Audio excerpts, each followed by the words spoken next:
अब मैं इब्तदाई स्टेज जो टीवी का था वो भी आपको बताऊं कि हमने कैसे कैसे काम किए हुए हैं। पहले रिकॉर्डिंग होती थी, रिकॉर्डिंग नहीं होती थी बल्कि लाइव होता था। जी हाँ। फिर उसके बाद रिकॉर्डिंग आ गई, एडिटिंग नहीं आई। तो उसमें ये होता था कि पूरा चंक जो है शुरू से लेके आखिर तक हमें वो बोलना पड़ता था। अगर एंड के ऊपर भी कहीं आप भूल गए हैं ना तो सारा दोबारा फिर शुरू से। और इवन अगर कोई भी भूल गया तो सबको फिर दोबारा। हाँ। तो इसी तरह वो एक मुझे याद है कि वो चल रहा था प्रोग्राम आखिरी शब। तो आखिरी शब में अलाउद्दीन खिलजी के दरबार में मैं बैठा हुआ था। तो उनकी तकरीर तकरीबन 10-10 मिनट की तकरीरें होती थी बादशाहों की। बादशाह है जी, जो मर्जी करे।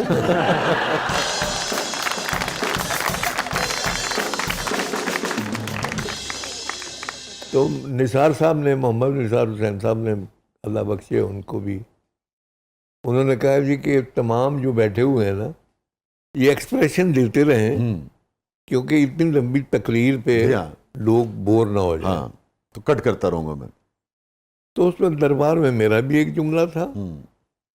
अब मैं करके एक्सप्रेशन ले रहा हूँ तो वो जगह आ गई जहाँ मैंने बोलना था। उसने देखा कि ये तो ऐसे ऐसे कर रहा है और मेरे बात का जवाब नहीं दे रहा। तो उसने जोर से कहा, काजी मुगीस मैं तुमसे मुखातिब हूँ।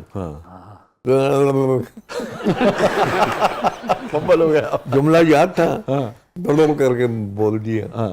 तो ये इसमें बड़ी मदद से, वरना एंड पे जाके उसको 10 मिनट की तकरीर फिर करनी पड़ती। अच्छा, उनको फिक्र थी कि मुझे दोबारा करना पड़ेगा। अच्छा, वेरी गुड। अजलाल, आप जब ऐनक वाला जिन कर रहे थे तो उस वक्त तो ये मसाइल नहीं थे ना बिल्कुल भी। बड़ी इंटरेस्टिंग मेमोरी है कि जब हम रिहर्सल करते थे, हम यंग थे, मैं और मोहतर छोटी बहन, तो अब हम एक दफ़ा रिहर्सल करते थे, हमें ना पूरा स्क्रिप्ट याद हो जाता था। अब वो क्या करती थी कि अब कोई एक्टर सेट पे भूलता है ना तो वो उनको बताती थी कि आपकी ये लाइन थी। वो सारे एक्टर्स के पीछे की जी तू सानू डांट पवांदी है। अच्छा। कि उसको सारा स्क्रिप्ट माशाल्लाह याद हो जाता था मोहतर को। वैसे जिन देखने का तो मुझे भी बहुत शौक है। कभी ऐसा हुआ है कि ऐनक वाले जिन के दौरान आपने रियल में जिन देख लिया हो? चलो जी। जिन रियल में तो अल्लाह ना ही दिखाए, वैसे नहीं देखे हुए। लेकिन यह है कि उसके अलावा बहुत कुछ देखा हुआ है। इसलिए वो सांप, क्योंकि सांपों के साथ हमारे बहुत सीन होते थे, तो रियल सांप बहुत देखे हुए हैं। रियल जितने जानवर, ये हाथी, घोड़ा, शेर, ये बहुत ज्यादा देखे हैं। बड़ा फन था ना वैसे। बिल्कुल, उसकी रिकॉर्डिंग भी बड़ा फन हुआ करती, बहुत ज्यादा। वाह। हफीज ताहिर साहब और जी ए हमीद साहब लिखते थे ना। बिल्कुल, सबके लिए भी, आपके लिए, पूरी टीम के लिए बहुत। ऐनक वाला जिनसे तो इस पूरी नस्ल की बड़ी मेमोरीज हैं। आज भी जिक्र करो तो उनकी आंखें उनमें चमक आ जाती है। अच्छा जी, आपको जिन देखने का शौक है? थोड़ी देर पहले तक था। क्यों? देख तो रही हूँ। कभी सोए हुए उठ के शीशा नहीं देखा? उसमें जिन नहीं, परी नजर आती है। यस, उसमें भूतनी खड़ी नजर आती है। वो छोड़ जाएगी प्रोग्राम। नहीं, हमारी वो क्लिक है सी, आप उन्हें कट के आवांगे।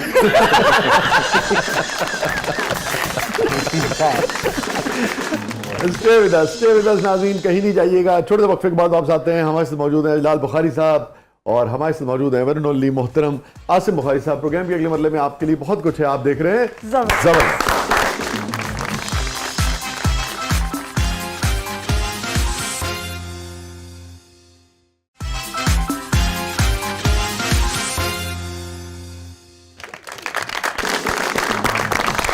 वेलकम बैक नाज़रीन। ज़बरदस्त में एक बार फिर खुशामदीद। ये जो अभी बात हो रही थी छोटी मोटी, जैसे गाची आपने उठा ली और बहुत सारा, तो मैंने देखा कि ये जो खांचा फरोश होते थे, रेडियो वाले होते थे, सब्जी वाले, बेशुमार मरतबा मैंने देखा कि कोई भूखा है। एक नहीं, ये मंजर मैंने हज़ारों बार देखा होगा कि कोई गरीब आदमी है, कोई बच्चा है, कोई वो है, और उसने छोटी सी कोई चीज़ उठा ली तो उसने पहले डांटा, और डांटने के बाद उसने फिर उसको अपनी मर्जी की कोई चीज़ उठा के वहीं से दे दी कि नहीं तो नाराज़ ना हो।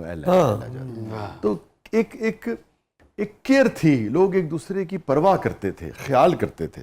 अब एक गरीब, एक खांचा फरोश या एक रेडी वाले की कितनी टोटल इकोनॉमी का साइज होगा, मगर उसमें से भी जो वो कर सकता था लोगों के लिए वो कर देता था। वाह, बरकत बड़ी की बात। बड़ी बात, बड़े दिल थे।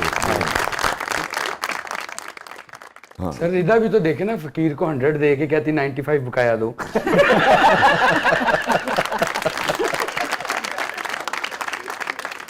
तो रिदा क्या है प्रोग्राम के इस मरले में? सर अब हमारा सेगमेंट है जबरदस्त पब्लिक सब जानती है, तो आइए देखते हैं पब्लिक आपसे क्या जानना चाहती है। जी बुखारी साहब।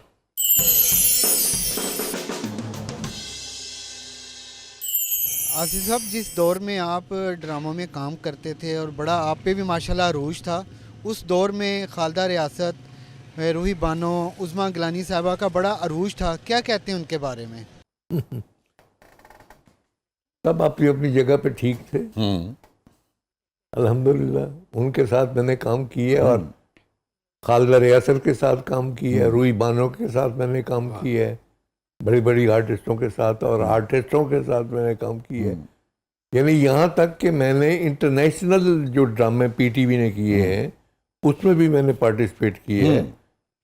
यानी चाइना हम गए थे, ये रिश्ते और रास्ते, ये जो छराय रेशम है इसके ऊपर प्ले था, और अल्हम्दुलिल्लाह मैंने चाइनीज कल्चर को रिप्रेजेंट किया है।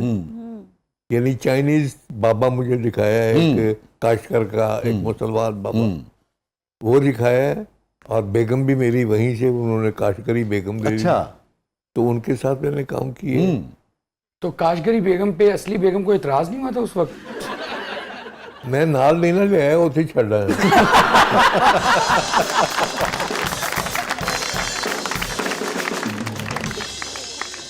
अच्छा, दूसरी चीज एक और है कि मोहत्तर का नाम जो है वो आपके लिए एक अजीब होगा, लेकिन चाइना में काशगर में एक मज़ार है मोहत्तर बेगम का। अच्छा अच्छा अच्छा अच्छा। तो इसकी पैदाइश की इतला मुझे वहां मिली थी, मोहत्तर की। अच्छा। तो ये नाम फिर मैंने वहां से अच्छा इम्पोर्ट करके, वाह वाह वाह, तो इसका नाम मैंने मोहत्तर रखा। वाह वाह वाह। अच्छा सर, काशगर की बातें आपको भूल नहीं रही? भाई जाहिर है कि जिंदगी जिसके साथ गुजारी हो वो कभी जिंदगी में भूल सकता है।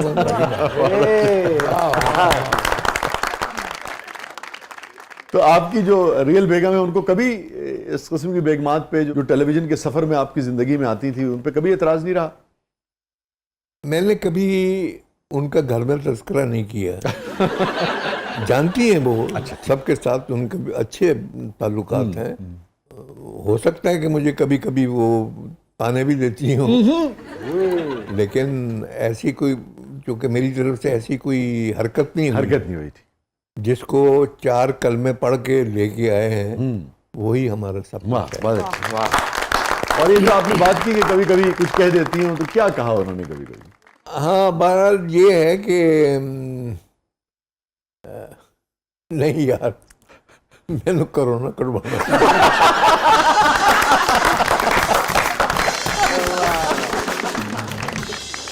ऐसी कोई बात नहीं है, वो सब जानती हैं। अच्छा, हम बुखारी साहब ये समझते थे कि शायद 50-60 के बाद ये मामला सेटल हो जाते हैं। खातून कभी नहीं भूलती कुछ भी। खातून आज से 150 साल पहले कोई बात की होगी ना, तो वो भी आपको कह देगी तो फलाने तो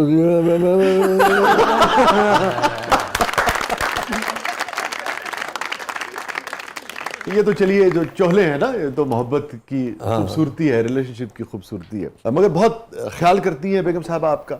बहुत केयरिंग है जी, बहुत ख्याल करती हैं। अब मेरे सर की तरफ देखिएगा, बिल्कुल बाल ही कोई नहीं था जितने ड्रामे करता रहा हूँ। अब ये बाल आ गए हैं कि नहीं? और ये आपने ये जिसे कहते हैं कि मैं कोई तेल चेल नहीं लगाया, कोई कुछ नहीं। अच्छा। हाँ, लेकिन ये है कि वो सर्दियाँ आती हैं तो जितने नट्स हैं इनको पीस के वो उसको बना के तो मुझे पिलाती हैं। वाह वाह वाह। और जब मौसम आता है सब फलों का, तो फलों के मुझे वो करके पिलाती हैं। तो इस वजह से मैं, तो आपका ख्याल है कि जो दोबारा अफजाइश आपके बालों की हुई, इसकी ये वजह? इसी वजह से। वाह।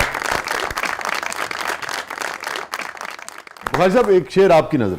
जी जी। एक दूजे को बूढ़ा होते देखा है। वाह। एक दूजे को बूढ़ा होते देखा है। बोलो और मोहब्बत किसको कहते हैं? वाह।